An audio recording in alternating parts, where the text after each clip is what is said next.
अभी तक कोई ऐसा निर्देश या ऐसा कोई हिंट नहीं है पंजाब के लिए कि जिसमें हम ये सोचें कि भाजपा और अकाली दल इकट्ठे हो गए।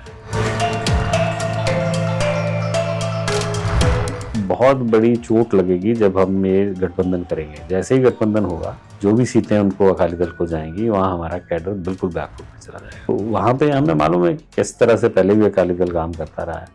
तो ये एक बड़ी वो फैसले की घड़ी है कि उस पर क्या करना चाहिए या नहीं करना।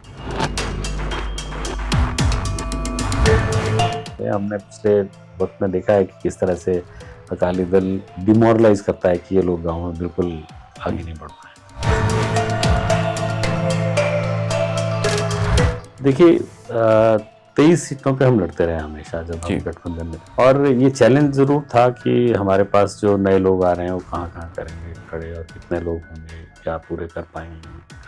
लेकिन जैसे भाजपा ने इस पॉलिसी को अपनाया कि बाहर के जितने लोग आ रहे थे और अच्छे लीडर्स, जैसे जाखड़ जी की बात अभी हमने, ऐसे बहुत से लोअर लेवल पे भी लीडर्स आए। मुझे नहीं लगता कि कहीं पे कोई कमी है। हम 117 की 117 कैंडिडेट्स को खड़े करने के सक्षम है। हमारी तैयारी 117 सीट के ऊपर है और हम अकेले लड़ने की तैयारी कर रहे हैं। अभी तक का ये माहौल, इतनी मेहनत के बाद, जिन जैसे मालवा में और माजा भी कई एरियाज में हमारा कभी कैडर नहीं था, चाहे अभी थोड़ी लेवल पे खड़ा हुआ है लेकिन खड़ा हुआ है, और वर्कर्स खड़े हुए हैं और लड़ने के लिए आगे बढ़ रहे हैं। कैप्टन साहब बहुत सीनियर लीडर हैं, मैं उनकी बात को यहाँ काटना नहीं चाहता, लेकिन उनका इंडिविजुअल एक पॉइंट ऑफ व्यू है, निजी बात कही है उन्होंने। भारतीय जनता पार्टी, जैसे मैंने कहा कि केंद्र में हमारी जो लीडरशिप है और जो हमारी पंजाब की सीनियर लीडरशिप है वो फैसला करती है, और पार्टी के सभी जो लीडर्स और वर्कर्स हैं वो उस हिसाब से दिशा निर्देश पे चलते हैं। सो अभी तक हमारे पास ऐसा कोई इंडिकेशन नहीं है, और हम पूरे विश्वास के साथ अकेले लड़ने की तैयारी करते हैं। जालंधर का कौन सा विधानसभा क्षेत्र आपको लगता है कि आपके लिए सबसे सही रणनीति जहां आप बना पाएंगे, और रण क्षेत्र वो ऐसा जहां आप जीत हासिल कर सकेंगे, वो कौन सा मानते हैं?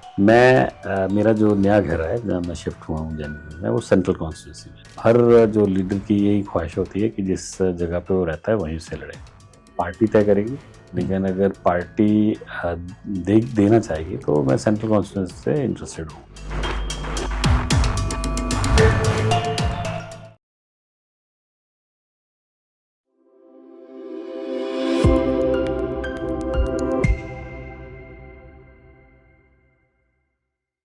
शालीन, सभ्य, सरल और शिक्षित। राजनीति में ऐसे सुमेल का व्यक्तित्व बेहद कम देखने को मिलता है, लेकिन आज हम जिनकी मुलाकात आपसे कराने जा रहे हैं वह राजनीतिज्ञ तो हैं, लेकिन सभ्य हैं, सरल हैं, शालीन हैं, शिक्षित हैं, जालंधर के पूर्व मेयर रह चुके हैं। मेरी मुराद श्री राकेश राठौर जी से है, जो भाजपा पंजाब के महासचिव भी हैं। राठौर साहब, आपका बहुत बहुत स्वागत है। नमस्कार जी। जालंधर को बहुत करीब से जानते हैं, 5 साल तक मेयर रहे हैं, प्रदेश की मौजूदा राजनीति के भी अच्छे जानकार हैं। तो आज हम दोनों के बारे में बात करेंगे। अकाली दल के साथ भाजपा सत्ता में रही, पंजाब में सरकार बनाई, सफलतापूर्वक चलाई भी, लेकिन कुछ हालात ऐसे बने कि दोनों अलग हो गए। एक बार फिर से पूरे राज्य में चर्चा है, राज्य से बाहर भी चर्चा है कि अगर सरकार बनानी है तो अकाली भाजपा गठबंधन फिर से होना जरूरी है। आपका इसके बारे में क्या मानना है? देखिए, हमारी बहुत ही एक डिसिप्लिन पार्टी है, कैडर बेस्ड पार्टी है, और हम लोग जो हमारे सीनियर लीडर्स हैं, केंद्र की जो लीडरशिप है, जो जिस तरह से हमें गाइड करती है या दिशा निर्देश देती है, हम उसके हिसाब से चलते हैं। अभी तक कोई ऐसा निर्देश या ऐसा कोई हिंट नहीं है पंजाब के लिए कि जिसमें हम ये सोचें कि भाजपा और अकाली दल इकट्ठे हो रहे हैं। हमारी तैयारी 117 सीट के ऊपर है और हम अकेले लड़ने की तैयारी कर रहे हैं। अभी तक का ये माहौल। भाजपा 2027 का विधानसभा चुनाव, आपका कहने का तात्पर्य यही है कि बिना गठबंधन के लड़ेगी? अभी तक जो स्थिति है उसमें 100% हम अकेले लड़ रहे हैं। ऐसा माना जाता है कि भाजपा का आधार शहरी हलकों में ज्यादा है और ग्रामीण हलकों में नहीं है। आप सहमत हैं इस बात से? बिल्कुल। जब हम गठबंधन में जब अकाली दल के साथ लड़े तो एक बहुत बड़ा जो नुकसान हुआ जिसकी बात अभी कर रहे हैं हम, भाजपा गांव में बढ़ ही नहीं सकी। और उसका कारण ये था कि अकाली दल का जो पकड़ थी या जिस तरह से अकाली दल काम कर रहा था, तो चाहते भी नहीं थे कि हम लोग गांव की तरफ बढ़े। अकाली दल नहीं चाहता था। अकाली दल भी नहीं चाहता था। और हमारा शहरों में पकड़ थी, 23 सीटें लड़ते थे तो उन सीटों पे हम ज़्यादा कंसंट्रेट करते थे और उन पे हमारी अच्छी पकड़ भी बनी रही। लेकिन नुकसान ये हुआ कि गांव में बिल्कुल हमारा जो कैडर था वो या बन नहीं पाया या बिल्कुल बैठ गया, जो था वो भी रुक गया।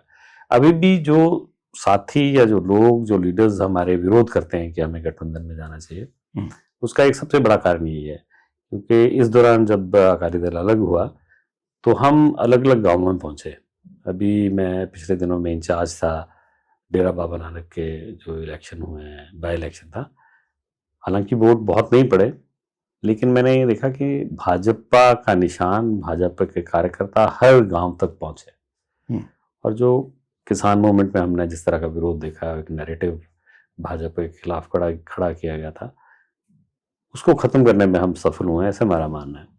वक्त जरूर लगेगा, लेकिन भाजपा तेजी से बढ़ रही है और उसका कैडर और उसका जो काम है गांव गांव तक पहुंच रहा है, ऐसा मेरा मानना है। लेकिन 2027 में चुनाव जो हैं वो होने हैं।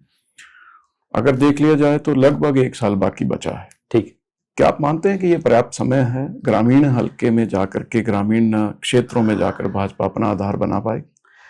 जैसा मैंने कहा जी कि किसान आंदोलन के बाद जब बहुत विरोध हुआ भाजपा का, मोदी जी का बहुत विरोध होता रहा गांव में, उसके बाद के जो अब के हालात हैं उसमें बहुत बड़ा बदलाव आया। तो ऐसा मेरा मानना है कि जिस तरह से हमारा कार्यकर्ता लगा हुआ है और हम दिन रात एक कर रहे हैं, तो उसमें बहुत बड़ा बदलाव आ सकता है। और मुझे उम्मीद है कि हम बहुत अच्छी सीट्स लेके जाएंगे और 2027 में हमारी सरकार बनेगी, ऐसा मैं विश्वास करता हूँ। लेकिन भाजपा के ही बहुत सारे वरिष्ठ नेता, पूर्व मंत्री इस बात की वकालत करते हैं कि दोनों में समझौता हो जाना चाहिए, अकाली दल और भाजपा में। मेरा मानना है कि वो शायद थोड़ा आसान रास्ता देखना चाहते हैं कि इस तरह से ज़्यादा चांसेस हैं। लेकिन अगर बड़ी तस्वीर में देखें, लॉन्ग रन में देखें, तो भाजपा को अगर पंजाब में आना है, देखिए हरियाणा का उदाहरण है, 2 सीट्स में होती थी हमारी, आज दूसरी बार सरकार बना रहे हैं। और एक बार भाजपा जहां आती है तो कई जगह तो 5-5 बार सरकार हमारी बन गई है, अब 4 बार बनती है सरकार, क्योंकि हम डिलीवर करते हैं, लोग हम पे विश्वास करते हैं जब हम काम करते हैं। और मैं ये नहीं कहूँ कि 100%, पर मेजॉरिटी हमारे जो लीडर्स हैं वो ईमानदारी से जनता की सेवा में डिलीवर करते हैं। सो उसका नतीजा है कि बार बार लोग जो है भाजपा को लेके आते हैं। सो ये यहाँ भी होने वाला है। भारतीय जनता पार्टी एक बार अपनी सरकार बनाएगी तो पंजाब जहां पर था कभी, उसको वहां पे लेके जाने की कोशिश करेंगे। हम सही में नशा और ये जो अराजकता फैली है उसे खत्म करने की कोशिश करेंगे, तो बड़ा बदलाव आएगा और जनता हमारे साथ रहेगी, ऐसा मेरा मानना है। पिछले दिनों कैप्टन अमरिंदर सिंह ने, जो भाजपा में हैं और पंजाब के पूर्व मुख्यमंत्री रह चुके हैं, उनका ये कहना है कि उनका दावा भी है कि 2027 में अगर आप अकाली दल के साथ गठबंधन नहीं करते हैं तो सरकार नहीं बनेगी। ऐसे बयानबाजी को लेकर आपका क्या कहना है? देखिए, कैप्टन साहब बहुत सीनियर लीडर हैं, मैं उनकी बात को यहाँ काटना नहीं चाहता, लेकिन उनका इंडिविजुअल एक पॉइंट ऑफ व्यू है, निजी फैसला, निजी बात कही है उन्होंने। भारतीय जनता पार्टी, जैसे मैंने कहा कि केंद्र में हमारी जो लीडरशिप है और जो हमारी पंजाब की सीनियर लीडरशिप है वो फैसला करती हैं, और पार्टी के सभी जो लीडर्स और वर्कर्स हैं वो उस हिसाब से उस दिशा निर्देश पे चलते हैं। सो अभी तक हमारे पास ऐसा कोई इंडिकेशन नहीं है और हम पूरे विश्वास के साथ अकेले लड़ने की तैयारी कर रहे हैं। जी, आप भी दशकों से आपका परिवार भाजपा के साथ जुड़ा हुआ है, आपके पिताजी, उसके बाद आप, एक लंबी पारी जो है भाजपा के साथ ही खेली जा रही है। लेकिन जाने क्या हुआ कि जो पंजाब भाजपा की बागडोर, ऐसी क्या मजबूरी बनी कि कांग्रेस के पूर्व अध्यक्ष को सौंप दी गई। उससे बहुत ज्यादा असंतोष भी फैला। आप मानते हैं कि उसका असर रहा? देखिए, जैसे मैंने पहले कहा कि ये फैसले जो हैं केंद्र के लीडरशिप के होते हैं, लेकिन जाखड़ जी बहुत ही अनुभवी नेता हम्म, हैं। मैं उनकी बहुत इज्जत करता हूँ, मैंने उनके साथ काम किया है, बहुत एक्सपीरियंस्ड हैं और पार्टी को आगे लेके जाने में उनका हाथ रहा है। तो असंतोष कहीं पे होना मुनासिब है कि ऐसा हो सकता है, लेकिन मैं ये भी मानता हूँ कि जब हम एक बार बड़े लीडर्स को अपने साथ जोड़ते हैं तो उनको उनकी एक्सेप्टेंस उस लेवल पे ज़रूर होनी चाहिए। हम्म, आज अगर वो कांग्रेस से आए हैं लेकिन भारतीय जनता पार्टी के नेता हैं, आज हम्म, भारतीय जनता पार्टी के लिए वो काम कर रहे हैं, दिन रात काम कर रहे हैं। सो कहीं पे किसी का असंतोष रहा होगा, वो ज़रूर हुआ होगा किसी वजह से, हम्म। लेकिन उन्होंने पार्टी के लिए बहुत कुछ किया है और पार्टी पूरे जोर के साथ उनके साथ चल भी रही है, ऐसा मेरा मानना है। आपकी निजी सोच क्या है? जो कार्यकर्ता, जो नेता दशकों से एक पार्टी के लिए कार्य करते हैं, उस पार्टी के प्रति ईमानदार रहते हैं, उनको नेतृत्व का मौका दिया जाना ज्यादा फायदेमंद रहता है? देखिए, मेरा ये मानना है कि हमारे एक बड़े नेता कहते थे कि जो कार्यकर्ता होता है वो 2 नज़रों से पार्टी को देख रहा होता है और पार्टी जो है 1000 नज़रों से उस कार्यकर्ता को देख रही है। सो जिस कार्यकर्ता की जो जगह है हम्म, या जो उसकी लेवल है, उस हिसाब से पार्टी फैसला करती है। अभी सबसे बड़ा उदाहरण तो अभी हमारे राष्ट्रीय कार्यकारी अध्यक्ष जो चुने गए हैं, जी उसके जी। बारे में शायद बहुत से लोगों को पता ही नहीं होगा कि ये इनका नाम भी आ सकता है। हम्म, पार्टी देखती है और जो अच्छा नेता होगा उसको लेके आएगी, वो मौका मिलेगा मौका जरूर। मिलेगा जरूर। सो आपकी राय ये है कि कांग्रेस, एक पूर्व कांग्रेस अध्यक्ष को भाजपा पंजाब की बागडोर सौंप देने के बाद इतनी ज्यादा रिजेंटमेंट नहीं हुई है, लेकिन जो है वो जाखड़ साहब वो पार्टी के साथ है, पार्टी के लाइन में पार्टी के लिए कार्य कर रहे हैं? बिल्कुल ऐसा ही है।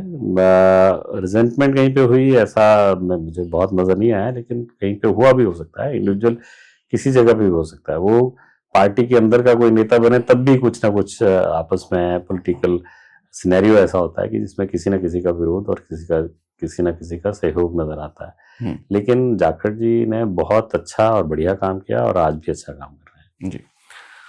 आप जालंधर के मेयर रहे 2007 से लेकर 2012 तक, उसके बाद विधानसभा चुनाव भी हुए और संसदीय चुनाव भी हुए, लेकिन क्या वजह रही कि आपने कभी चुनाव लड़ने को ध्यान नहीं दिया?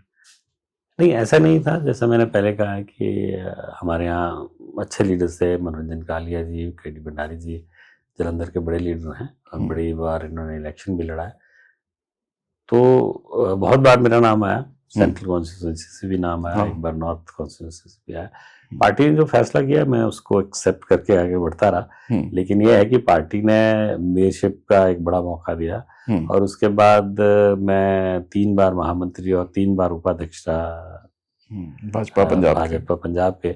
सो मैं बहुत शुक्रगुजार हूँ पार्टी की लीडरशिप का कि इतनी अहम जिम्मेदारी उन्होंने मुझे दी। कई बार ऐसा नहीं होता कि जो बहुत स्ट्रिक्ट टीचर होता है वो कई काबिल बच्चे भी उससे डरने लग जाते हैं, और भाजपा हाईकमान का इतना कठोर होना कि सभी निर्णय वहीं से चलते हैं, आप नहीं मानते हैं कि कहीं ना कहीं ये असंतोष भी फैलाता है? नहीं, मेरा ऐसा मानना नहीं है कि वहीं से होते हैं। देखिए, हमारे बड़ा डेमोक्रेटिक सेटअप है सारा। रिपोर्टिंग सब प्रदेश से जाती है, जिलों से प्रदेश में पहुंचती है और प्रदेश से केंद्र में जाती है। उनको ध्यान में रख के किया जाता है। कोई बहुत अपने लेवल पे किसी फैसले को थोपने वाली बात पार्टी में नहीं होती है। सो बहुत कुछ फिल्टर्ड जाता है। हालांकि बाकी पॉलिटिकल पार्टीज में ये सिस्टम नहीं है बिल्कुल भी। हमारे तो जो मंडलों के इलेक्शन पिछले दिनों में हुए, उसके बाद जिलों के इलेक्शन हुए, प्रदेश के इलेक्शन हो रहे हैं, तो इस तरह से अभी कार्यकारी अध्यक्ष बने हैं अश्विनी जी। सो ये सब एक डेमोक्रेटिक सेटअप में ही सब कुछ होता है, सिस्टम के तरीके से चल रहा है। होता है। आप भी वकालत कर रहे हैं कि हम अकेले चुनाव लड़ेंगे। हाल ही में तरन तारण उपचुनाव हुआ, भाजपा का प्रदर्शन अपेक्षाकृत वैसा नहीं रहा जैसा सोचा जा रहा था। साल भर पहले कोई उपचुनाव होता है और उसमें कारगुजारी अपेक्षा से भी नीचे चली जाती है, ये संकेत कुछ ज्यादा अच्छा नहीं है। आप क्या मानते हैं, इसकी वजह क्या रही? देखिए, जो तरन तारण की सीट है उसमें मैं इंचार्ज रहा हूँ उस इलेक्शन का। वो भाजपा की कभी थी नहीं और भाजपा का कैडर बिल्कुल नहीं था। लेकिन इस इलेक्शन में वोट कम जरूर पड़ा है, लेकिन एक बहुत बड़ा बदलाव यह है, जैसे मैंने पहले कहा, क्योंकि मैं खुद उस इलेक्शन के दौरान सब जगह जाता सक्रिय रहा, रहे हैं सक्रिय रहा। तो हर गांव तक हमारा कार्यकर्ता था और हर जगह पे मोदी जी के कामों की बात और मोदी जी जो स्कीम्स दे रहे हैं, जो बेनिफिट्स दे रहे हैं गरीब लोगों को, वो सब की चर्चा हो रही है। कैंप्स लग रहे हैं गांव गांव में, तो बहुत बड़ा बदलाव है। और मुझे ये लगता है कि हम बिल्कुल उस जगह पे पहुंच गए हैं जब एक बड़ा बदलाव 2027 में आएगा। जो आपके राजनीतिक विरोधी हैं भाजपा के, ठीक है, उनका ये कहना है कि भाजपा के लिए सबसे बड़ी चुनौती ये होगा कि 117 उम्मीदवार दे पाना। ये एक आरोप है या सच्चाई है? देखिए 23 सीटों पे हम लड़ते रहे हमेशा जब हम गठबंधन में थे, और ये चैलेंज जरूर था कि हमारे पास जो नए लोग आ रहे हैं वो कहाँ कहाँ करेंगे खड़े, और कितने लोग होंगे, क्या पूरे कर पाएंगे कि नहीं कर पाएंगे। लेकिन जैसे भाजपा ने इस पॉलिसी को अपनाया कि बाहर के जितने लोग आ रहे थे और अच्छे लीडर्स, जैसे जाखड़ जी की बात अभी हमने की, ऐसे बहुत से लोअर लेवल पे भी लीडर्स आए। मुझे नहीं लगता कि कहीं पे कोई कमी है। हम 117 कैंडिडेट्स को खड़े करने के सक्षम है, उसमें सक्षम है। चलिए, प्रदेश की राजनीति की बात हो गई, आज हम बात करते हैं आपके शहर की। आपका शहर मतलब आप first citizen of the city जिसे मेयर कहा जाता है, आप रहे हैं। क्या मानते हैं कि जालंधर को अभी भी विकास की दरकार है? क्या कमियां हैं? नहीं, बहुत विकास के, देखिए पॉपुलेशन बढ़ती है, ट्रांसपोर्टेशन बढ़ रही है, एक एक घर में 3-3, 4-4 गाड़ियां हो गई हैं, हम सब जानते हैं।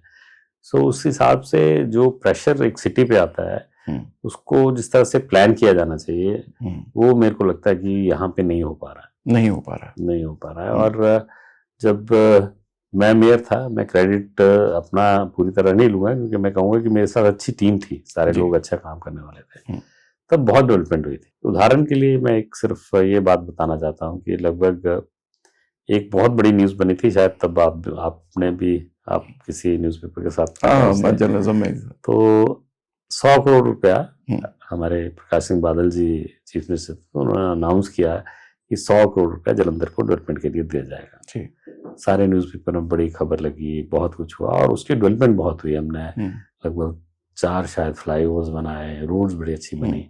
बहुत लोगों ने कहा कि बड़ा अच्छी डेवलपमेंट हुई, और जैसे मैंने कहा कि एक टीम वर्क था और अच्छा टीम ने काम किया, जालंधर में बहुत कुछ अच्छा हुआ। लेकिन अभी देखिए क्या हुआ है, लगभग 1000 करोड़ रुपया स्मार्ट सिटी के तहत पिछले कुछ सालों में आया, जालंधर को मिला।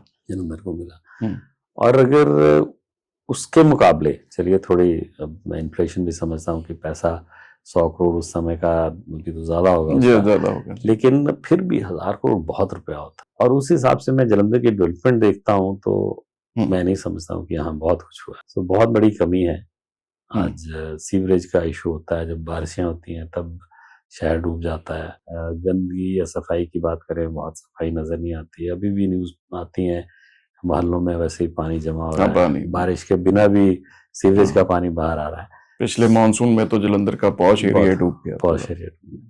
तो ये सारी कमियां जालंधर में हैं, और इतना अगर पैसा सेंट्रल गवर्नमेंट की तरफ से स्मार्ट सिटी के तहत मिला, तो अगर सही तरीके से लगता है तो मेरे को लगता है कि बहुत बड़ी बदलाव जो है शहर में आता है।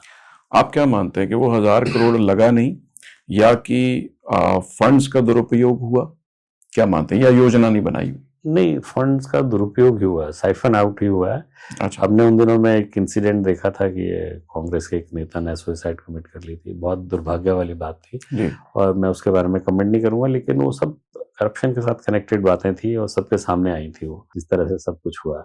सो जब लीडरशिप इन चीजों को कंट्रोल नहीं कर पाती और एक उदाहरण नहीं सेट करती कि इसको सही जगह पे लगना ही चाहिए, तो फिर मेरा ये मानना है कि सिर्फ वो घरों में पैसा जाता है और उसका शहर में कोई पैसा नहीं लगता। और ऐसा ही जालंधर में हुआ। हमारा दुर्भाग्य था कि जब वो सरकार थी, उसने किस तरह से वो पैसा कहाँ गायब हुआ, किस तरह से गायब, उसके बारे में बहुत नहीं कहना चाहता हूँ, लेकिन लगता तो शहर में नजर आता। आप क्या मानते हैं, ये एक घोटाला था?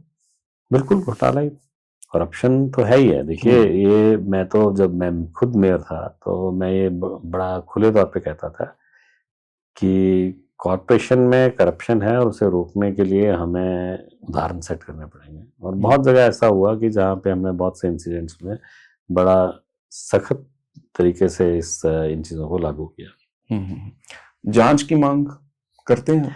बिल्कुल चाहिए। जांच की मांग तो हमने तो बार बार सेंटर में भी कहा है कि किसी तरह से, क्योंकि सेंटर का फंड आया था, तो इस पे कोई न कोई इन्वेस्टिगेशन होनी चाहिए, और मेरे को लगता है कि आने वाले दिनों में ये आएगा सारा कुछ। नगर निगम में स्मार्ट सिटी प्रोजेक्ट का जो पैसा शहर है उसकी जांच होगी। हाँ बिल्कुल होगी, ऐसा मेरा मानना है। ये आप सेंटर से ये मसला उठा चुके सेंटर से भी उठाया गया है, हमारे लीडरशिप ने, सबने सेंटर में बात करी है। हैं? और यहाँ तो क्योंकि गवर्नमेंट हमारी नहीं है, तो यहाँ पे बहुत कुछ इनको कहना या करना, क्योंकि ये तो ऊपर से नीचे तक ही, जब हम पंजाब की जो गवर्नमेंट का हालत देख रहे हैं, तो यहाँ पे करप्शन के खिलाफ बोलना, मेरे को लगता है कि उसका कोई मायने नहीं है यहाँ पे। तो इसी वजह से सेंटर से बात की जा रही है। सेंट्रल का पैसा है, तो हमें लगता है कि सेंटर से अगर कोई ऐसी इन्वेस्टिगेशन आती है तो उसमें बहुत कुछ सामने आएगा। 5 साल का आपका कार्यकाल जो मेयर का था, उसकी सबसे बड़ी उपलब्धि आप क्या मानते हैं? ये बड़ा अच्छा सवाल है, क्योंकि तब जब मेरा मेयरशिप का टेन्योर खत्म हुआ था, तो मुझे एक पत्रकार भाई ने ऐसे पूछा था कि आपकी सबसे बड़ी उपलब्धि क्या है ये 5 साल में। तो उन दिनों में, जब मैं मतलब फैग एंड में, जब बिल्कुल खत्म होने वाला था टेन्योर, तो कुछ आर्टिकल्स अलग अलग न्यूज पेपर्स पे आए, हिंदी के अखबारों में भी आए बात। तो मैंने कहा मेरी सबसे बड़ी उपलब्धि ये है कि सब न्यूज पेपर्स ने लिखा कि ये सबसे ईमानदार मेयर रहे हैं। ये सबसे बड़ी उपलब्धि है, क्योंकि मुझे लगता है कि वैसे तो राजनीति में ऐसे एलिगेशन लगते हैं, लेकिन मेयरशिप में, क्योंकि कॉर्पोरेशन में तो बहुत ज्यादा एलिगेशन लगते हैं। बिल्कुल। तो उसमें अगर किसी व्यक्ति को एक ईमानदार मेयर कहा जाए, तो मैं समझता हूँ, मैं सबसे बड़ी उपलब्धि मानता हूँ। लेकिन उसके अलावा बहुत से फ्लाईओवर्स बने हमारे मेरे टेन्योर में। तमोरिया पुल का फ्लाईओवर जो बहुत पेंडिंग चल रहा था, उसको बनाया हमने। फिर खालसा कॉलेज वाला फ्लाईओवर, बीएमसी चौक का फ्लाईओवर, डीएवी कॉलेज के साथ जो फ्लाईओवर बना, और एक मकसूदा के आगे बना, ये सब फ्लाईओवर्स तब बने, मेरे टेन्योर के दौरान बने। तो एक वो अच्छी अचीवमेंट थी, और रोड्स की कंडीशंस भी बहुत बढ़िया बेटर हुई उन दिनों में। ठीक है। तो ये सारा इंफ्रास्ट्रक्चर का जो था, वो मैं समझता हूँ बड़ी अचीवमेंट थी। आप खुद भी क्रिकेट प्रेमी रहे हैं, खेलते भी रहे हैं। बल्टन पार्क को गिरा देना, फिर से बनाना, उसका एक मास्टर प्लान में शामिल कर लेना, नतीजा कुछ पिछले कई दशकों से कोई निकल नहीं पा रहा है। एक बार फिर से चर्चा में है बल्टन पार्क। आप क्या मानते हैं? वो एक ऐसा प्रोजेक्ट था जो मेरे दिल के बहुत करीब था, क्योंकि मैं रणजी ट्रॉफी खेला हूँ, क्रिकेटर रहा हूँ, रणजी ट्रॉफी तक मैं खेला हूँ। तो हमारा परिवार बहुत सा क्रिकेटर रहा है। मेरे छोटे भाई तो इंडिया में खेले हैं, कोच भी रहे हैं, उनके कोच भी रहे हैं। अनुराग ठाकुर मेरे कजन है, वो बीसीसीआई के प्रेसिडेंट रहे हैं। अरुण आजकल वो भी क्रिकेट में बहुत सक्रिय हैं। सो हमारा क्रिकेट में बहुत लगाव रहा है। तो मेरा एक ये बहुत बड़ा एक ड्रीम था कि मैं इसको स्पोर्ट्स हब बनाऊं, और एक इंटरनेशनल लेवल का हम स्टेडियम यहाँ बना पाए। बिल्कुल। तो इससे हमने देखा था मोहाली में जिस तरह के हालात थे, और जब मोहाली क्रिकेट स्टेडियम बना था, उसके बाद किस तरह से बदलाव सारा शहर या उसके आसपास का। तो मेरे को लगता था कि जालंधर की डेवलपमेंट में बहुत बड़ा एक योगदान साबित होगा इसका, अगर बना पाएंगे। अनफॉर्चुनेटली, अभी नाम लेने की जरूरत नहीं है, लेकिन कुछ पॉलिटिकल रीजंस के कारण हमारे अपने लोगों ने ही उसमें कुछ ना कुछ किया, और एक स्टे ले ली कि जी बहुत सारे पेड़ काटे जाएंगे यहाँ पे। हालांकि हमने कोर्ट में ये कहा कि हम उससे ज्यादा पेड़ लगाने जा रहे हैं, हमने प्लानिंग भी दी कोर्ट में, लेकिन वो सारे काम में बहुत बड़ा डिले हो गया, और मेरा टेन्योर खत्म हो गया। मैं चाहता था कि वो स्पोर्ट्स हब मेरे टेन्योर तक बनना शुरू हो जाता। उसकी प्लानिंग हमने पीसीए, पंजाब क्रिकेट एसोसिएशन के साथ, और बीसीसीआई के साथ, सबके साथ डिस्कस हो गया था, और एक बहुत बड़ा प्लान था, और बहुत उसका मेरे को लगता है कि शहर को फायदा मिलता है। और एक जो मेरी और सोच थी कि ड्रग्स का बहुत बड़ा मसला था। मेरे को लगता है कि युवा जब खेलों की तरफ आते हैं, तो ये ड्रग्स के इशू में नशे पीछे छूट जाते हैं। हाँ।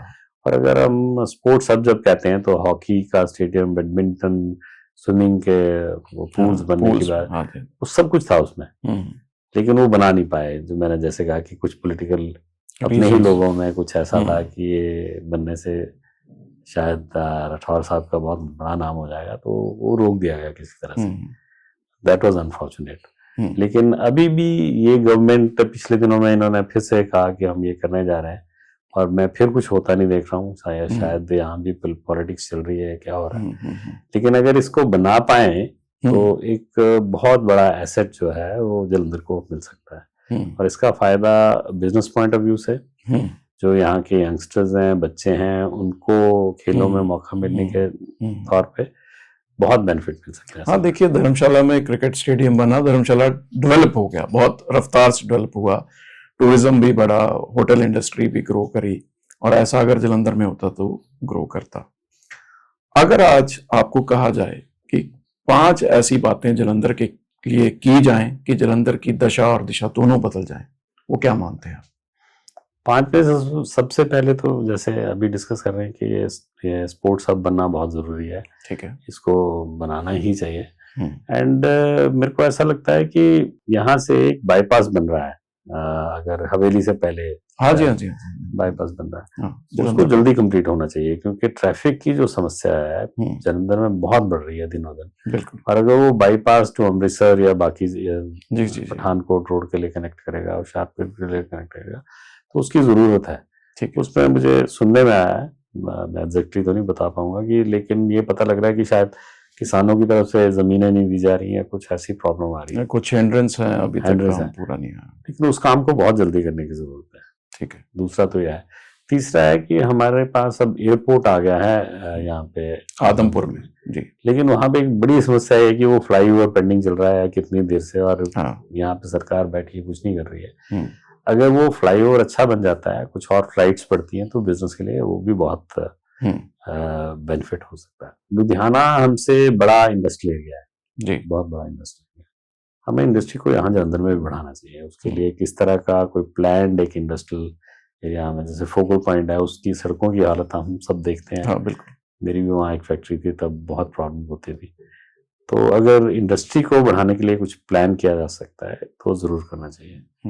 और मेरा 5वें नंबर पर मैं कहूँगा कि बड़ी इंडस्ट्रीज को यहाँ पे इनवाइट करना चाहिए। हाँ, इनवाइट करना चाहिए।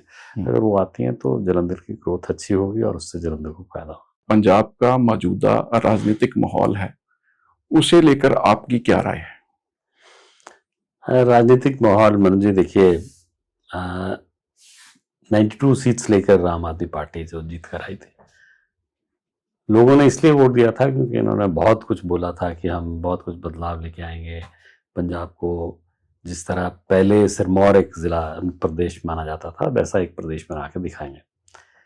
लेकिन बड़ा अनफॉर्चुनेट है कि जो कुछ इस दौरान हुआ, राजनीतिक तौर पे जिस तरह लीडर्स बोलते हैं, कई बार ये दिखाने की कोशिश करते हैं कि बहुत कुछ अच्छा हो रहा है, बहुत कुछ अच्छा हुआ है, लेकिन हम सब जानते हैं कि जो लॉ एंड ऑर्डर की हालत है, नशे की हालत है, जिस तरह से जो इन्होंने कमिटमेंट्स करी थी, इन्होंने अपने मैनिफेस्टो में जो वादे किए थे, जो एजेंडा था इनका, तो तब जब ये जीत के आ रहे थे तब भी बहुत सारे जो राजनीति के ज्ञाता थे, जानकार थे या विशेषज्ञ थे, उन्होंने ये बात बार बार कही थी कि ये बहुत ही इनको राजनीति का कोई इल्म नहीं है, कोई समझ नहीं है और इनएक्सपीरियंस्ड हैं, और ये एक स्टेट को इस तरह से चला पाएंगे ऐसा मुश्किल लगता है। और वही साबित हुआ, हर जगह पे वो फेल हुए। और इस समय जो अराजकता का हाल है, जिस तरह का वातावरण पूरे पंजाब में बना है, तो बहुत डर भी लगता है। और मैं तो कई जगह पे, कई मंचों पे ये भी बोलता हूँ कि 80 के दहाके में जब हम उग्रवाद के दिनों में, आपको भी याद होगा किस तरह का वक्त वो गुजरा था, अब तो उससे भी ज्यादा डरावना माहौल है। कब कहाँ गोली चल जाएगी, किसको गोली कौन मार देगा, कुछ पता नहीं है। सो पंजाब इस समय बहुत एक डरावने दौर से गुजर रहा है संभ्रम। जलंधर का कौन सा विधानसभा क्षेत्र आपको लगता है कि आपके लिए सबसे सही रणनीति जहां आप बना पाएंगे, और रण क्षेत्र वो ऐसा जहां आप जीत हासिल कर सकेंगे, वो कौन सा मानते हैं? देखिए, ये मैं नहीं मानता हूँ कि सभी दिग्गजों को सीट मिलेगी। ये केंद्र ही, जैसे मैंने कहा, तय करता है, हमारे सीनियर लीडरशिप तय करती है, उनको जो ठीक लगता है वो करेंगे। मैं मेरा जो नया घर है जहाँ मैं शिफ्ट हुआ हूँ जनवरी में, वो सेंट्रल कॉन्स्टिट्यूंसी में। अच्छा। तो हर जो लीडर की यही ख्वाहिश होती है कि जिस जगह पे वो रहता है वहीं से लड़े। पार्टी तय करेगी, लेकिन अगर पार्टी देना चाहेगी तो मैं सेंट्रल कॉन्स्टिट्यूंसी से इंटरेस्टेड हूँ। हाँ, तो वहां पे आपने सेंट्रल हल्के में वर्किंग शुरू की हुई है, इसका मतलब? हाँ, वर्किंग देखिए इतने साल हो गए, एज ए मेयर भी पहले रहे, फिर जनरल सेक्रेटरी, वाइस प्रेसिडेंट, जैसे मैंने कहा है, तो लोग जानते हैं, लोगों ने काम देखा है। बाकी पार्टी तय करे, जब पार्टी जिस रोल में रखना चाहेगी उसमें काम करेंगे। जलंधर में पले बड़े हैं, यहीं पे मेयर भी बने, राजनीति भी करी, बिजनेस भी किया। जालंधर की सबसे खूबसूरत बात क्या है? जालंधर के लोग, हम्म जालंधर के लोग बहुत, मैं समझता हूँ कि मिलनसार, सच्चे हैं कंपैरेटिवली। मैं नहीं कहता कि हर कोई, लेकिन बाकी जिलों से जो हमारे, जैसे लुधियाना का मैं कहता हूँ, लुधियाना बहुत डेवलप्ड है लेकिन इंडस्ट्रियलाइज बहुत हो गया, तो यहाँ कम इंडस्ट्री होने के कारण थोड़ा मैं समझता हूँ कि सॉफ्ट सिटी है और लोग अच्छे हैं जैसा मैंने कहा, और अच्छा वातावरण है, क्लीनर है बाकी के शहरों से। खुद बिजनेसमैन आप हैं, आप क्या मानते हैं कि जालंधर की इंडस्ट्री के हालात क्या हैं इस वक्त? देखिए, खासतौर पे जो अमेरिका के साथ इस समय थोड़ा तनाव है, उसमें इंडस्ट्री को काफी स्ट्रेस है, मैं कहूँगा। बहुत से लोग अमेरिका में माल अपना बेचते थे, तो वहाँ पे स्ट्रेस जरूर है इंडस्ट्री में, लेकिन इंडस्ट्री ग्रो कर रही है। लुधियाना जितनी नहीं ग्रो करी, लेकिन काफी अच्छी ग्रो करी है, और बहुत अच्छी इंडस्ट्रीज जो हैं आज जालंधर में देखने को मिलती हैं, बहुत बड़ी इंडस्ट्रीज मिलती हैं। तो मेरा ये मानना है कि इन्वायरमेंट अच्छा है, लेकिन जैसे मैंने पहले कहा कि हमारी शहर में ये प्लान किया जाना चाहिए, कोई एक प्लान्ड जो है फोकल पॉइंट या इंडस्ट्रियल एरिया बनाना चाहिए, उससे इंडस्ट्री और ग्रो करेगा। हाँ, एक्सपेंशन और इंफ्रास्ट्रक्चर, इन दोनों की कमी है। उद्योगपति ये हमेशा कहते हैं कि हम एक्सपेंशन नहीं कर पा रहे हैं। आपने पहले ही कहा कि इंफ्रास्ट्रक्चर का बुरा हाल है, सड़कें टूटी पड़ी हैं। बिल्कुल। तो आप, जैसे कि आपका सेंटर में सीधा पहुंच है, मैं यही कहूंगा, अनुराग ठाकुर जी जो पूर्व केंद्रीय मंत्री भी रहे हैं, वो आपके कजन हैं, और धूमल परिवार जो हिमाचल प्रदेश के पूर्व मुख्यमंत्री रहे श्री प्रेम कुमार धूमल जी, पारिवारिक रिश्ता है आपका। आपने बातें करी कि नेशनल हाईवे से जुड़ी हुई बाईपास बन रहा है, होशियारपुर रोड का वो है। आप कर सकते हैं शायद, अगर आप सेंटर से बात करें, कि इन मसलों को जल्द सुलझाने के लिए अगर केंद्र हस्तक्षेप करे तो ये तीव्र गति से प्रोजेक्ट पूरे हो सकते हैं। आपका कोई ऐसा विचार, या आपकी कोई आज तक कभी चर्चा हुई इस बारे में? नहीं, ये देखिए, जहाँ पे होती है चर्चा हम जरूर करते भी हैं, लेकिन इशू ये है कि जो केंद्र से जुड़ी चीजें हैं, जैसे हम बाईपास देखते हैं, अपने हाईवेज देखते हैं, वो बहुत अच्छे बने हैं। अभी आप जालंधर से अमृतसर जाएं, लुधियाना जाएं, सब रोड अच्छे बने। प्रॉब्लम तो स्टेट गवर्नमेंट की और लोकल जो हमारा कॉर्पोरेशन के साथ कनेक्टेड जो प्रॉब्लम्स हैं, उनमें सेंटर ने स्मार्ट सिटी के तहत 1000 करोड़ रुपया दे दिया। सो ये सीधी मदद है कि यहाँ पे डेवलपमेंट ज्यादा होनी चाहिए, लेकिन उसको यूज कैसे किया गया उसके बारे में पता नहीं है, और क्या हुआ, कहाँ गया, किस तरह से करा गया, मेरे को नहीं लगता कि उस पर बहुत ज्यादा एक्सप्लेनेशन ये दे भी पाएंगे। तो वो नुकसान है कि जो एज अ सेंट्रल गवर्नमेंट तो बहुत कुछ किया जा रहा है, लेकिन आगे डिलीवर नहीं हो पा रहा है। देश के प्रधानमंत्री श्री नरेंद्र मोदी जी ने भी एक रिटायरमेंट की उम्र तय की थी। पंजाब में भी ऐसे बहुत सारे नेता हैं जो अभी भी चुनाव लड़ने के इच्छुक हैं, भाजपा की टिकट से, भाजपाई हैं। क्या विधानसभा जब टिकट वितरण होगा, उम्र सीमा को ध्यान में रखा जाएगा? देखिए, उम्र सीमा बिल्कुल बड़ी थी, 75 साल दी गई थी कि उससे बाद रिटायरमेंट एज एक तरह से सोची जानी चाहिए, लेकिन उसको पिछले दिनों में हमारे बहुत सीनियर अधिकारी आरएसएस के, हम जानते हैं, मोहन भागवत जी ने भी कहा कि ये जरूरी नहीं है, अगर कोई सक्षम है और अगर वो डिलीवर कर सकता है कंट्री के लिए तो उसको कंटिन्यू करना चाहिए। तो मेरा ये मानना है, इसमें भी पंजाब में अगर लागू करते भी हैं तो उसमें अगर कोई सही मायनों में कोई व्यक्ति, कोई लीडर ऐसा है जो पार्टी के लिए डिलीवर कर सकता है, प्रदेश के लिए बहुत अच्छा डिलीवर कर सकता है, तो उसके बारे में ध्यान रखना चाहिए, ऐसा मेरा मानना। प्रदेश की सत्तासीन आम आदमी पार्टी की तरफ से बीते 3.5 साल से लगातार ये आरोप लगाए जा रहे हैं कि केंद्र हमें फंड नहीं दे, इसी वजह से हमारा विकास प्रभावित है।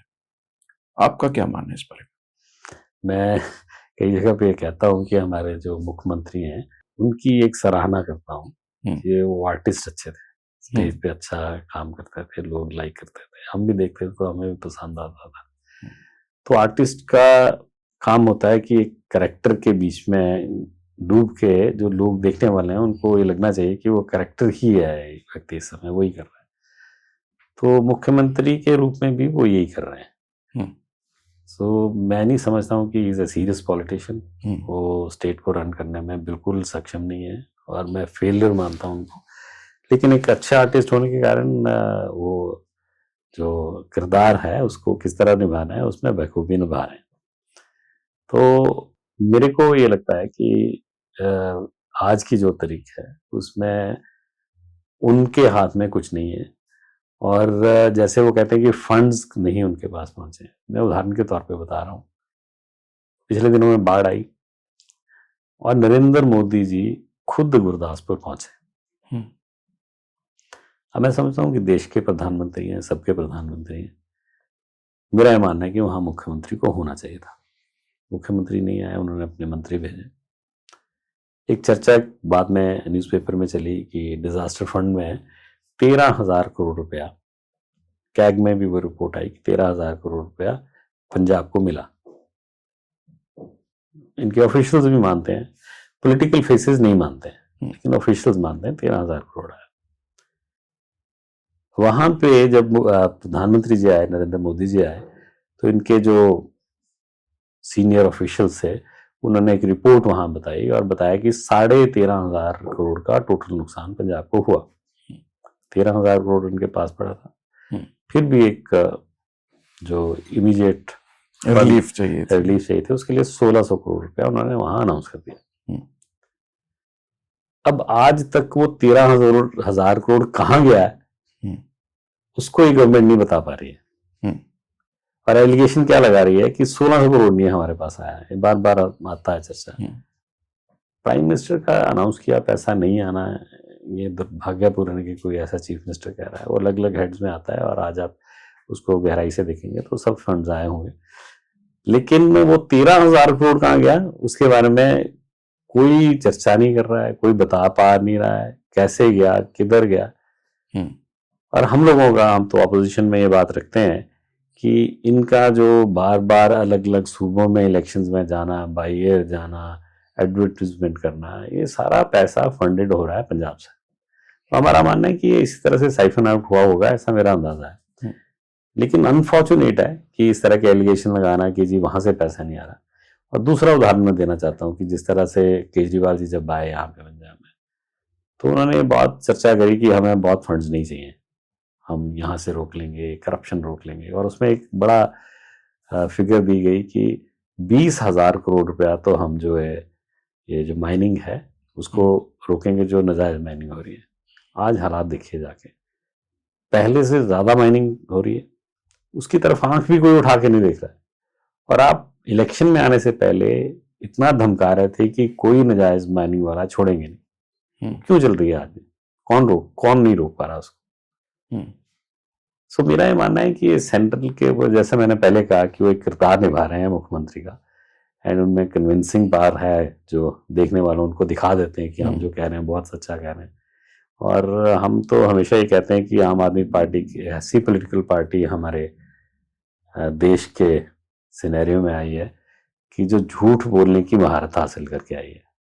वो अच्छा झूठ बोलते हैं, बड़ा कन्विंसिंग झूठ बोलते हैं, लोग उसको मानते हैं। दिल्ली में इसी तरह से उन्होंने राज किया, पंजाब में इसी तरह से आए, लेकिन अल्टीमेटली वो काट की हांडी बार बार नहीं जड़ती। तो ऐसा रहेगा मेरा ऐसा मानना।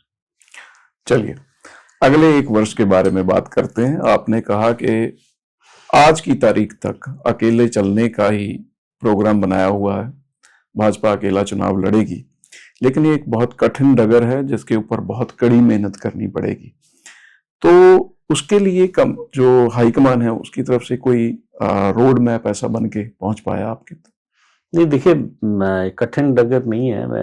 मंत्री आप इसको ध्यान से देखिए कि जहां पे आज हमारे सभी जिलों में कैडर खड़ा हो गया है, ठीक है, हम कार्यक्रम देते हैं प्रदेश की तरफ से, तो मालवा में कोई ऐसा शहर नहीं जहां हमारे लोग पूरी लड़ाई के लिए नजर नहीं आते। किसी भी कोई एजिटेशन है, कोई मुद्दा है, उसके ऊपर अच्छा कार्यक्रम होते हैं। हमारे हर जिले में, दोआबा में, माझा में, सब जगह कार्यक्रम होते हैं। तो आप ये सीधा समझिए कि एक बहुत बड़ी चोट लगेगी जब हम ये गठबंधन करेंगे। जैसे ही गठबंधन होगा, जो भी सीटें उनको अकाली दल को जाएंगी, वहां हमारा कैडर बिल्कुल बैकफुट पे चला जाएगा। अच्छा, तो वहां पे हमें मालूम है कि किस तरह से पहले भी अकाली दल काम करता रहा है। तो एक बड़ी वो फैसले की घड़ी है कि उस पर क्या करना चाहिए या नहीं करना चाहिए। आपकी राय में, जो मैं आपकी बातों से समझ पाया हूं कि गठबंधन नहीं होना चाहिए? आपकी ये राय है? बिल्कुल, देखिए मेरा राय इसलिए है क्योंकि जिस तरह मैंने कहा कि इतनी मेहनत के बाद जिन जैसे मालवा में और माझा भी कई एरियाज में हमारा कभी कैडर नहीं था, चाहे अभी थोड़ी लेवल पे खड़ा हुआ है लेकिन खड़ा हुआ है और वर्कर्स खड़े हुए हैं और लड़ने के लिए आगे बढ़ रहे हैं। तो जब हम वो सीट अकाली दल को या किसी को भी देंगे जी, तो वहाँ वो क्या करेंगे वो लोग। और ये भी नहीं है कि वो बहुत अच्छे तरीके से साथ लेके चलते हैं। हमने पिछले वक्त में देखा है कि किस तरह से अकाली दल डिमोरलाइज करता है कि ये लोग गांव में बिल्कुल आगे नहीं बढ़ पाए। तो ये एक बड़ा फैसला है, लेकिन मैंने जैसे पहले कहा है कि केंद्र के फैसले के साथ पार्टी चलेगी। हम सब लोग जो फैसला लेंगे उसके साथ चलेंगे। चलिए, आपको बहुत सारी शुभेच्छाएं। आपने ये कहा भी है कि आप चुनाव लड़ने के लिए भी तैयार हैं जलंधर सेंट्रल हल्के से। हमारी शुभेच्छाएं आपके साथ रहेंगी। आप इसी तरह से सरल सभ्य तरीके से राजनीति करते रहें, सभी आपसे खुश रहें और आप अपने लक्ष्यों को प्राप्त कर सकें। आपने समय निकाला, चंद मिनट हमारे साथ गुजारे, आपका बहुत बहुत धन्यवाद। धन्यवाद मनोज, बहुत बहुत शुक्रिया।